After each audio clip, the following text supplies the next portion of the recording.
Hey, it's Joe Farrow with Geek Toolkit, and today we're going to talk about this remote right here.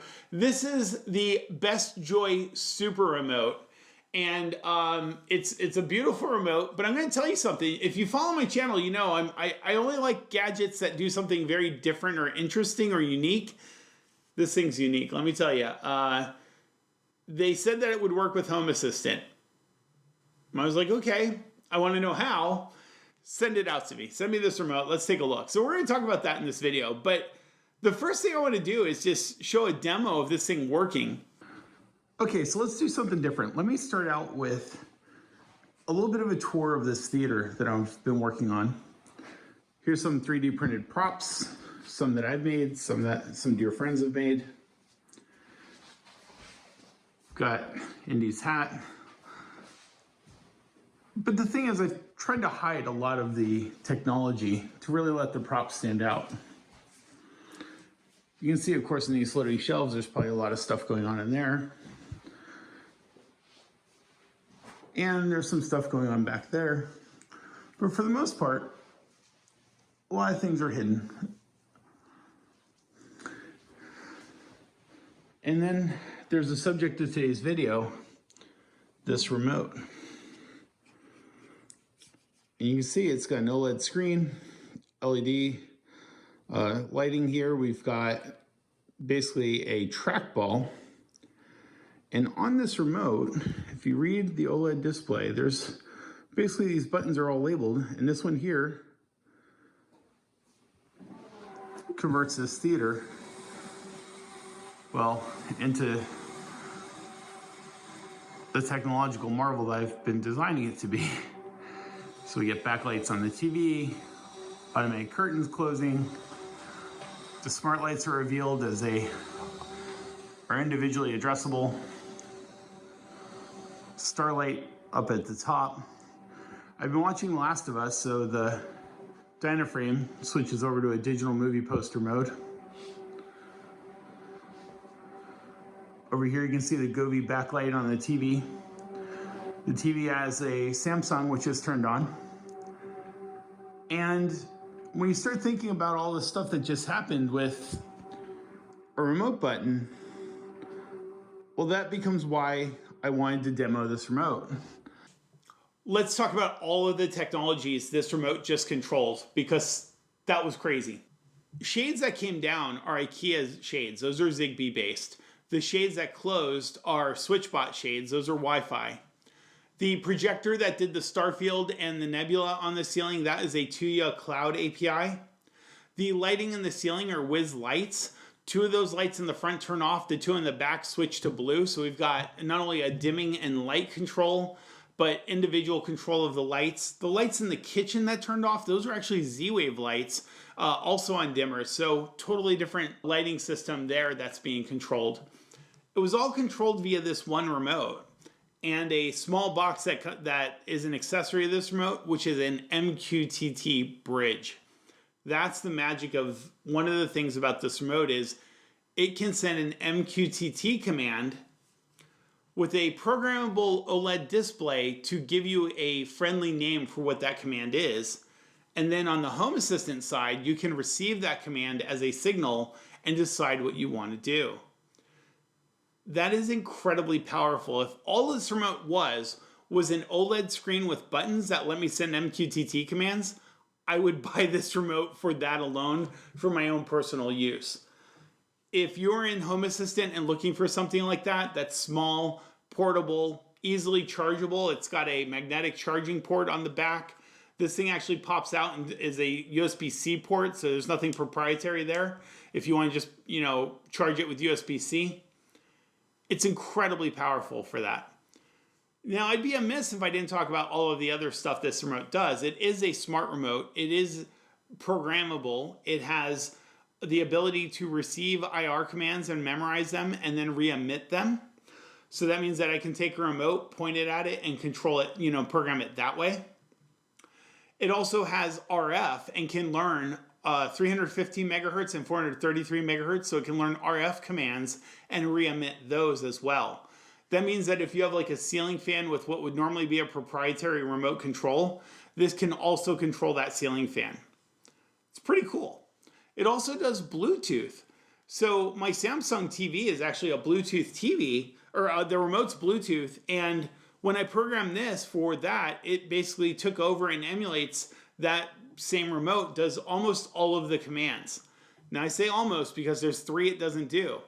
Those are the shortcut buttons on my remote. So the one that launches Netflix, Disney Plus, and Amazon Prime, it did not discover it on here. I was not able to program it on. One of the things I do about these, when I do these reviews, is I read all the Amazon reviews on the product and I take note of which ones are purchased or verified or whatever, and try to get an idea of like what people have to say. One of the critiques of this remote in the Amazon reviews for me is a bonus. I'll tell you what it is. You have to have a smartphone and the app to program the remote. The app is available on iOS and Android. Here's why I consider that a bonus. As an engineer, I know what the CPU was probably like in this remote, especially at $150 with an Oled display and all the buttons on here. The CPU is probably not the greatest. You probably don't want to have this thing trying to control or be the software for the learning system. I would much rather have this device that's anywhere from $300 to a couple $1,000 that has a much more powerful CPU, a high resolution screen, touch interface, and so on, be the way that I program this thing. This thing is great for controlling a TV. I do not want to program on this. So for me, the fact that they have an app and the app does all of the settings and all of that to program this is a huge plus. This is a remote with a bunch of buttons, and say this remote was not in the database that I showed. What you do is you click on the button that you want to program, you basically hit that button as you point it at the remote, and then you give it a name. So in this case, it would be volume up. You can test it or hit OK, and then it assigns it there. And then when you're done with programming all the buttons, you say what floor you want to do it to, and you say sync, and then it syncs it over to the remote. And so there's TV and volume up and a couple other buttons I programmed, but you could imagine programming all these buttons is just gonna take a long amount of time. So what you really wanna hope for is that it's in their database. Now the database has all of these, here's all the top brands. This is the way this works. Here's an LG remote. So if I click on LG, then I can scan this with this here. So we're gonna just basically take a picture.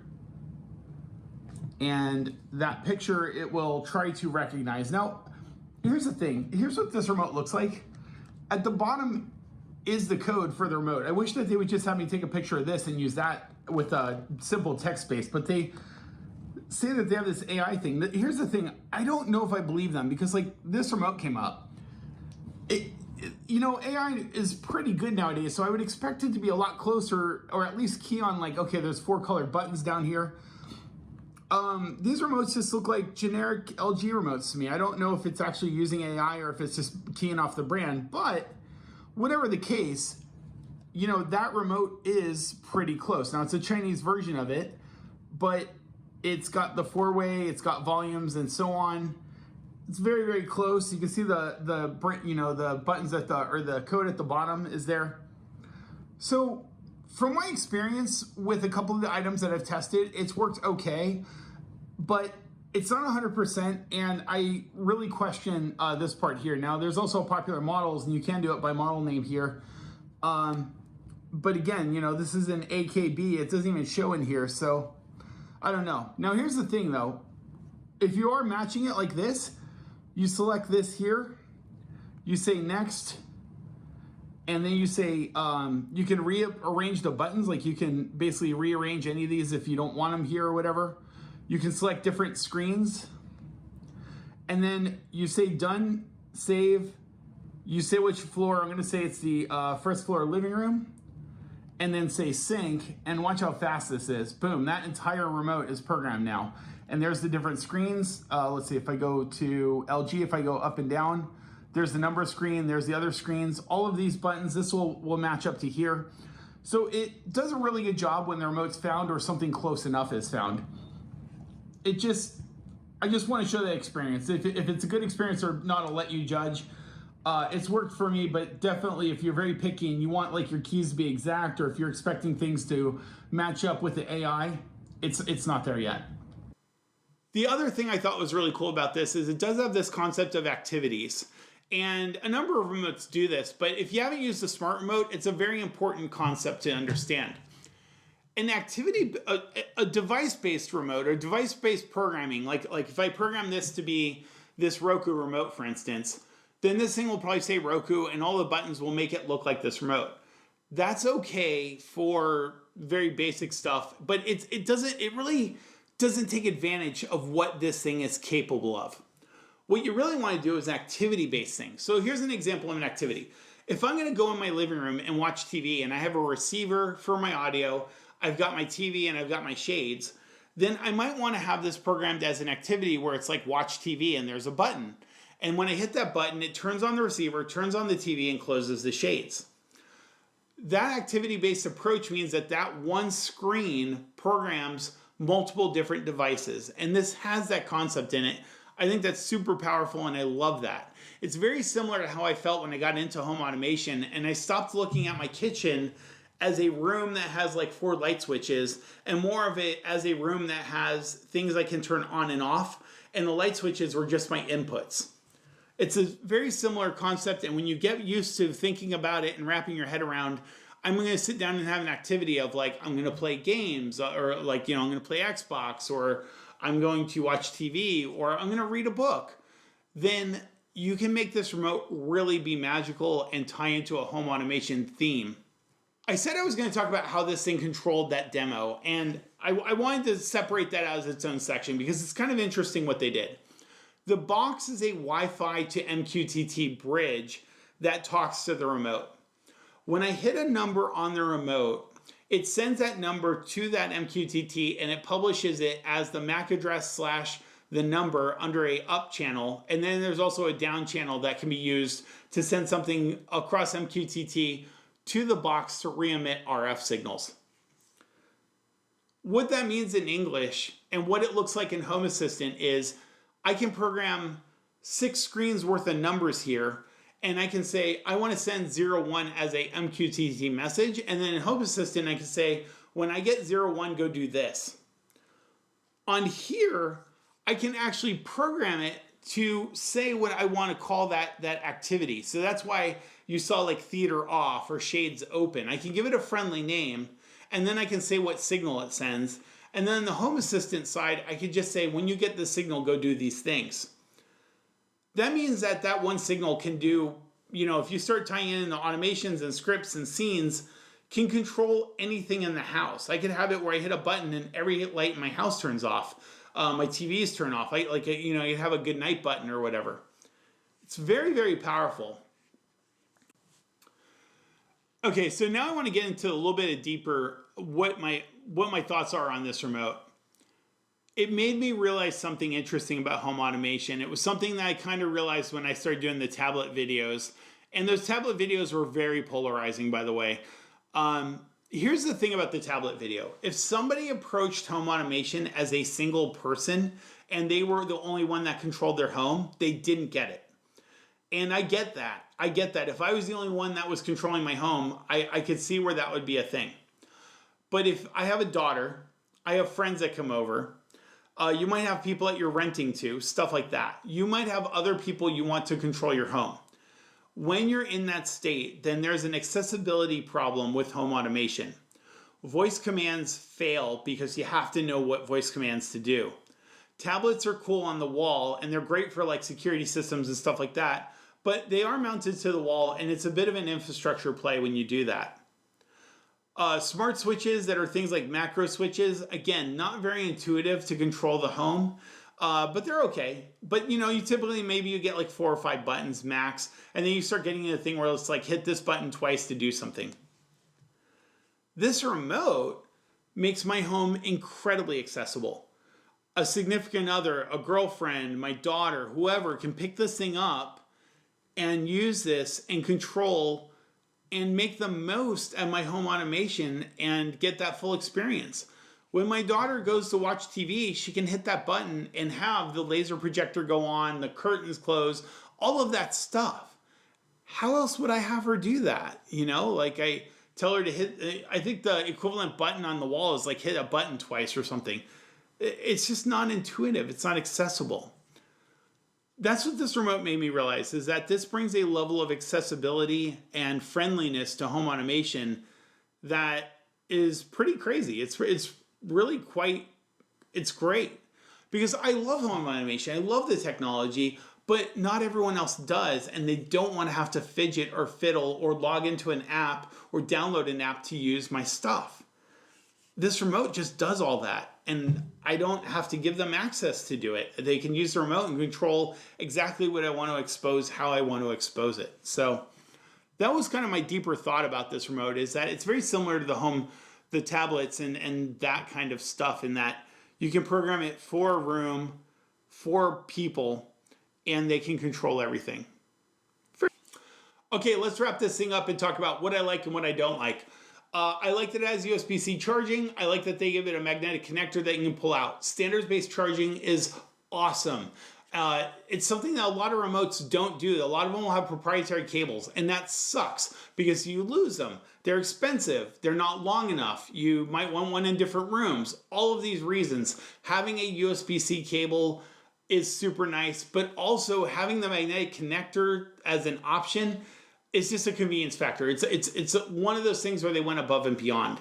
The OLED display is very sharp. It's not going to look good on my camera because I'm filming at 30 frames a second. I'll get some photos of it, but it's very sharp, looks really, really nice. So does this blue light, ambient light. The fact that it turns off, but then when I walk up to it, it turns on. Super cool. I love that. The trackball and the ergonomics of this, when I grab this and I put my hand down here and I'm on the four-way, and then when I'm on the trackball, it's very obvious you're on a trackball.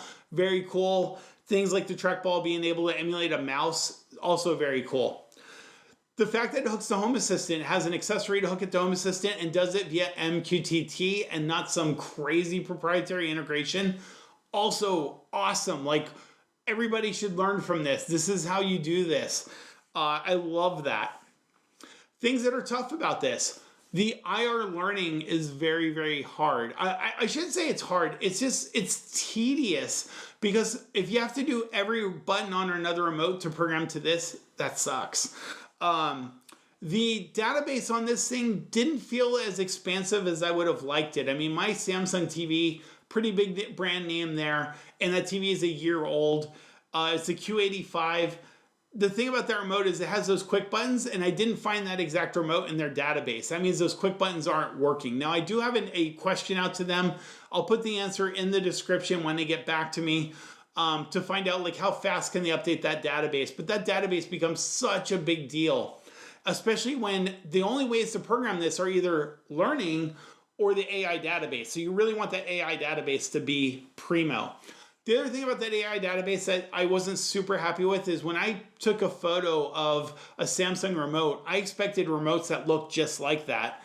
And I felt like I got like 6 pages of remotes that were all over the place. They were all black remotes, but most remotes are black remotes. So like, it didn't feel as dialed in as I would have wanted for the AI. Now, the cool thing is that server side, maybe that'll get better, but it is something that it kind of took me back a little bit of, I had to scroll through some pages to get that figured out. The Bluetooth, I don't know if it's possible from a Bluetooth technology perspective to learn a Bluetooth signal. Again, I will reply in the description. I've got that question out to them. Their support's been amazing. They've been replying back pretty quickly on my questions. I also, when I look at the Amazon reviews and I look at what people say, the responsiveness of people coming back, or them coming back, has been really, really good. Now, they are a Chinese company and there are some challenges with translating. So sometimes I find that in the remote, I hit a page where it was all Chinese and they're like, yeah, that was actually for programming ACs, which isn't supported in the US sector. So sorry about that. But sometimes you end up in a page of Chinese. Sometimes the translations aren't the sharpest when they come in. So there's a little bit of tinkering for it. The other thing is, this is a very powerful technical remote. If you're looking for a remote to replace like 4 remotes in your room, and you're just looking for like IR and nothing fancy, this may be super overkill for you and seem like an incredible programming challenge. if you're fairly technical and you want a remote that can do all of the crazy stuff I showed in that demo, or if you have Home Assistant, or if you're into home automation, or if you just like tinkering, or if you like a device where you keep discovering more and more stuff it can do, that's what this remote is. This remote's incredibly powerful, but with that power comes a bit of complexity to program it and so on. So that's both that is one of those things where it's going to be based on what you want and who you are on if this remote's going to be right for you.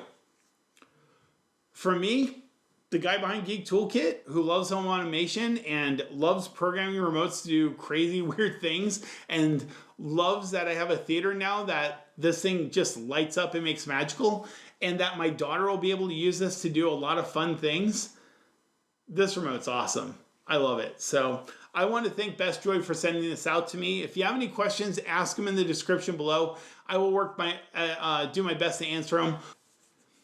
Thank you so much for watching. I'm Joe Farrow, Geek Toolkit. Until next time.